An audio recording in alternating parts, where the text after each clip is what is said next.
Terima kasih Anda masih di Special Report. Pemirsa, Pak Suparji tadi dari kuasa hukum mengatakan bahwa seorang saksi tidak bisa dinaikkan statusnya sebagai tersangka. Saya lengkapi dulu ya.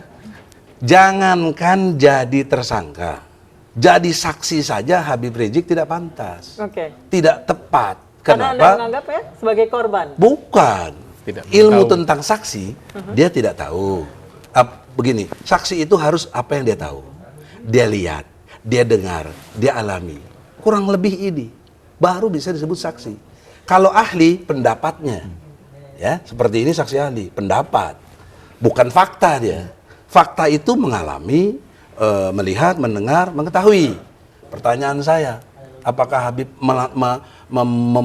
mengalami, melihat, mendengar, mengetahui, bahkan apakah mengakui ini semua? Tidak. Jadi logika hukumnya tidak pantas jadi saksi. Cek Sunda mah komode masa mau jadi tersangka. Jangan Sunda. Enggak apa-apa saya orang Sunda. Kita bertiga aja yang ketimbun Pak Suparji nggak ngerti. Sunda komode. Ya, betul yang dikatakan Bang Egy tadi. Memang saksi kompetensinya harus begitu, melihat, mendengar dan mengalami sendiri atas peristiwa tersebut. Sehingga apa yang dikatakan ada sebuah kesaksian. Tapi bukan berarti seorang saksi tidak bisa menjadi tersangka. Kalau tadi sudah dikatakan saksi saja tidak memenuhi kualifikasi, apalagi tersangka. Ya, menjadi tersangka karena perbuatan atau karena keadaannya berdasarkan di permulaan yang cukup diduga melakukan sebuah perbuatan pidana sehingga dilakukan proses penetapan menjadi tersangka itu berdasarkan penyelidikan dan penyidikan. Jadi yang penting sekarang adalah sebetulnya yang mau dicari itu yang ada dalam gambar itu atau kemudian siapa yang mengunggah gambar itu. Kalau kemudian yang dipersoalkan peredarannya itu berarti yang harus dicari adalah orang yang mengunggah gambar tersebut itu. Sehingga kemudian menjadi jelas bahwa ini adalah dalam rangka memberantas tentang pornografi di Indonesia. Tapi gini Mas Pardi, sebentar ya. Semalam dialog saya dengan divisi hukum dari Polda Metro, kita belum masuk ke undang-undang IT gitu. Kita baru fokus ke undang-undang pornografi. Nah saya bertanya, mungkinkah undang-undang ansih pornografi bisa dipersoalkan tanpa melibatkan undang-undang IT? Jawabannya pasti nggak mungkin. Karena dalam konteks teori penyebaran ini kan dipersoalkan menyebarkan itu. Iya. Membuat, kemudian menyimpan dan menyebarkan. Itu adanya di undang-undang IT. Ya. Iya. Nah, bagaimana kalau cuma ansih undang-undang pornografi saja yang dipersoalkan? Yang padahal secara untuk kepentingan sendiri tidak pornografi, tidak pidana, tanpa dikaitkan undang-undang IT, pertanyaan saya serius secara ilmu hukum. Bisa nggak? Kan harus ada sebab akibat. Nggak bisa. Nah, persoalan keduanya, mengapa polisi sampai hari ini belum bisa menemukan anonimus tadi itu? Pak Suparji. Belum bisa. Ya, memang ini sebuah tanda tanya besar, kenapa kemudian tidak segera ditemukan yang disebut anonimus tadi itu. Sehingga kemudian kalau ini ketemu menjadi persoalan menjadi terang benderang.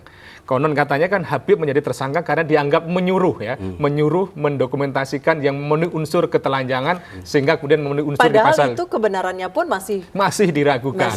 Tidak didukung dengan alat bukti yang valid karena masih ada perdebatan tentang kebenaran dari alat bukti tersebut, baik proses penangkapannya, proses penyitaan atau proses penelitiannya gitu.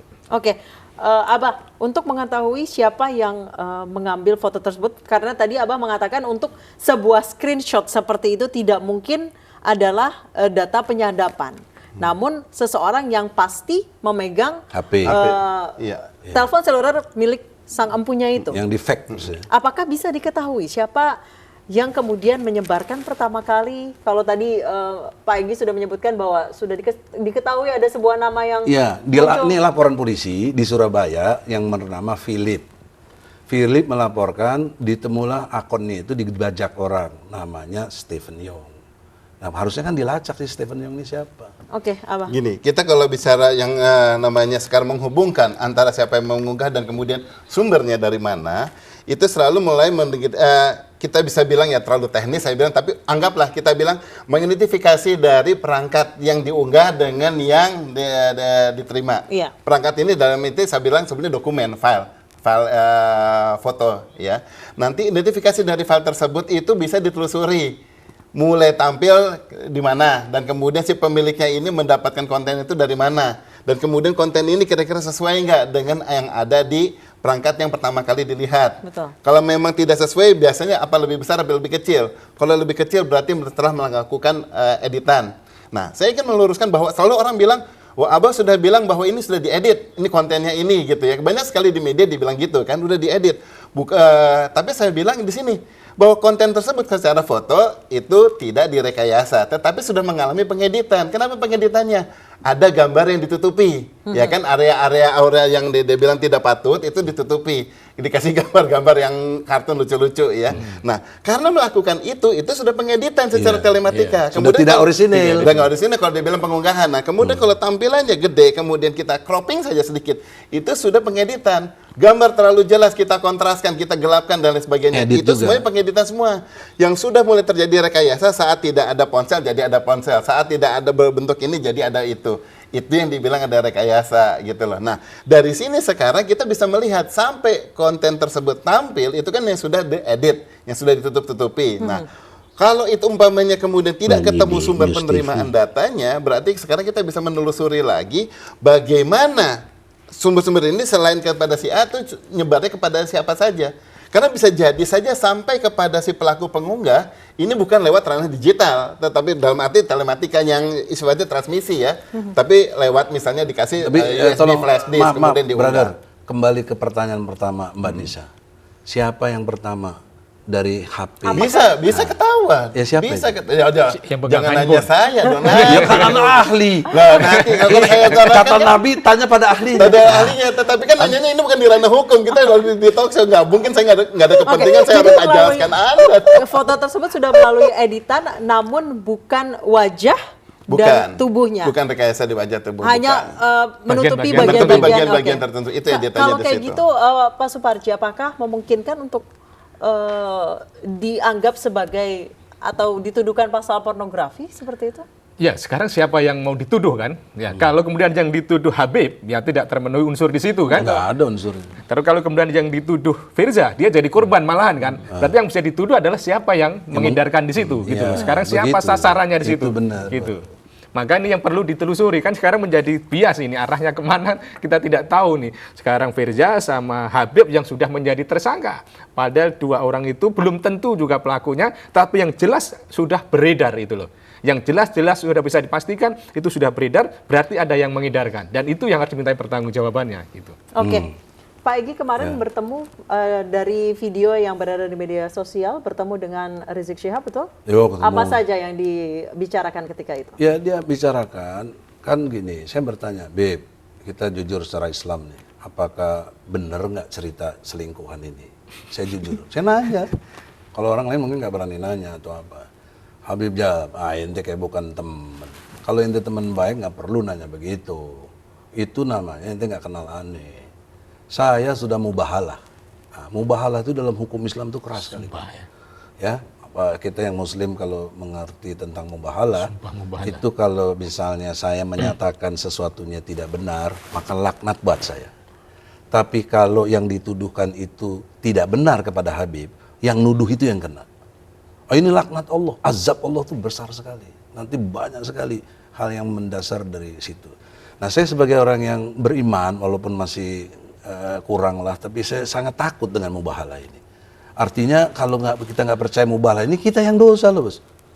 Dia udah bersumpahnya demi Allah. Siapa lagi yang kita tanah suci lagi.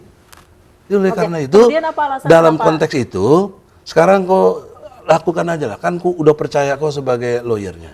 Kau jawablah secara ilmu hukum yang benar. Alasan makanya Pak Rizik Syihab ini tidak mau kembali ke Indonesia? Alasannya begini. Justru ini banyak pendapat dari para ulama yang lain. Karena sudah pasti kalau datang langsung ditahan. Kan begitu. Contoh kasusnya Ustadz Khotot. Belum bergerak aja sudah ditahan.